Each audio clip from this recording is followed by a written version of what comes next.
सूचना तथा सञ्चार लोकतान्त्रिक पद्धति र सुशासन प्रवर्धनमा महत्त्वपूर्ण भूमिका निर्वाह गर्ने सञ्चार क्षेत्रलाई थप मर्यादित, जिम्मेवार र व्यावसायिक एवं पारदर्शी बनाइनेछ। साइबर सुरक्षाको सुनिश्चितता 21औं शताब्दीको आवश्यकता भन्ने अवधारणालाई कार्यान्वयन गर्न राष्ट्रिय साइबर सुरक्षा केन्द्र स्थापनाको कार्य अगाडि बढाइनेछ। उक्त केन्द्रलाई साइबर सुरक्षाको विषयमा अनुसन्धान तथा विकास, साइबर सुरक्षा प्रवर्धन र डिजिटल फोरेन्सिक अनुसन्धान सम्बन्धी अधिकार प्राप्त निकायको रूपमा विकास गरिनेछ। नेपाल सरकारद्वारा विद्युतीय प्रणालीहरूको साइबर सुरक्षा परीक्षण गर्ने व्यवस्था मिलाइनेछ। हुलाक सेवालाई आधुनिकीकरण र व्यवसायीकरण गरी राष्ट्रिय तथा अन्तर्राष्ट्रिय रूपमा विश्वसनीय र भरपर्दो निकायको रूपमा विकास गर्न यसको पुनर्संरचना गरिनेछ। दूरसञ्चार सेवालाई गुणस्तरीय, प्रभावकारी र सर्वसुलभ बनाइनेछ। इन्टरनेट सेवालाई सर्वसुलभ रूपमा उपलब्ध गराउन इन्टरनेट सेवा शुल्क घटाइनेछ। बाँकेको कोहलपुर र ललितपुरको खुमलटारमा डाटा सेन्टरको भौतिक पूर्वाधार निर्माण कार्य प्रारम्भ गरिनेछ। धरानमा डाटा सेन्टर र बुटोलमा इन्टरनेट एक्सचेन्ज सेन्टर निर्माणको सम्भाव्यता अध्ययन गरिनेछ। राष्ट्रिय सूचना प्रविधि केन्द्रको क्षमता विकासका साथै डिजास्टर रिकभरी सेन्टर स्थापना गरिनेछ। रेडियो नेपाल तथा नेपाल टेलिभिजनको पहुँच 100% भूभागमा पुर्याइनेछ। सूचना तथा प्रसारण विभागको क्षमता अभिवृद्धि गरी डिजिटल प्लेटफर्म तथा अनलाइन टेलिभिजनको नियमन र अनुगमनलाई थप प्रभावकारी बनाइनेछ। सुरक्षण मुद्रण केन्द्र र मुद्रण विभागलाई एक आपसमा गाभी मुद्रण कार्य एउटै छानामुनि ल्याउन सङ्गठन पुनर्संरचना गर्नेछ। नेपालमा नै गुणस्तरीय सुरक्षण मुद्रण सम्बन्धी कार्य गर्न सक्ने गरी क्षमता विकास गरिनेछ। नेपाली मौलिक परम्परा, कला, संस्कृति, भाषाको विविधता झल्किने खालका चलचित्र, गीत, सङ्गीत सिर्जना गर्ने सर्जकहरूलाई प्रोत्साहन गरिनेछ।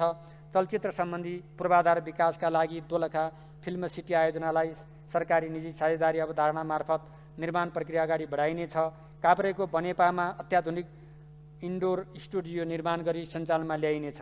डिजिटल नेपाल फ्रेमवर्क 2076 कार्यान्वयन गरी पहिलो चरणमा सङ्घीय मन्त्रालयहरूलाई डिजिटल कार्यालयहरूमा रूपान्तरण गर्नेछ।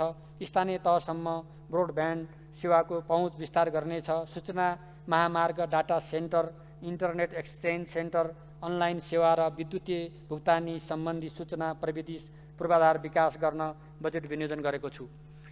श्रमजीवी पत्रकारहरूलाई प्रदान गरिँदै आएको दुर्घटना बिमा कार्यक्रम र लोककल्याणकारी विज्ञापन कार्यक्रमलाई निरन्तरता दिएको छु। यो सुविधा अनलाइन मिडियालाई समेत प्रदान गर्ने व्यवस्था मिलाएको छु। नेपालको आफ्नै भू-उपग्रह स्थापना गरी व्यावसायिक रूपमा सञ्चालन गर्न सम्भाव्यता अध्ययन गरिनेछ। सञ्चार तथा सूचना प्रविधि मन्त्रालयतर्फ रु 8,59 करोड विनियोजन गरेको छु। आवास तथा शहरी विकास अति विपन्न, दलित, लोपोन्मुख, सीमान्तकृत नागरिकको लागि किफायती र वातावरणमैत्री आवासको व्यवस्था 3 वर्षभित्र गरी नागरिकको सुरक्षित आवासको हकको प्रत्याभूति गरिनेछ।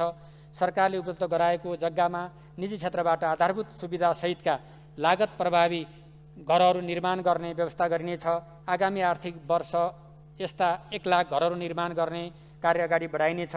ती घरहरू भूमिहीन एवं आवासविहीन डोम, चमार, मुसर, दुसाद लगायतका अति विपन्न दलितहरूलाई प्राथमिकता क्रममा हस्तान्तरण गरिनेछ।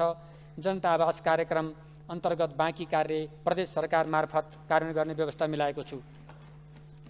सहरको सुन्दरतालाई बिगार्ने गरी प्रयोग भएको तार खम्बाहरूको व्यवस्थापन गर्न तथा सहरी पूर्वाधार निर्माणका क्रममा खन्ने र बन्ने अनि पुनः खन्ने प्रवृत्तिको अन्त्य गर्न सहरी क्षेत्रमा क्रमशः युटिलिटी कोरिडोर निर्माण गर्दै लगिनेछ। नयाँ सहर विकासको आधार भन्ने नारालाई मूर्त रूप दिन पुष्पलाल मध्य पहाडी राजमार्गमा पर्ने 10 नयाँ सहर आयोजना सम्पन्न गर्न रु 3 अर्ब 10 करोड विनियोजन गरेको छु।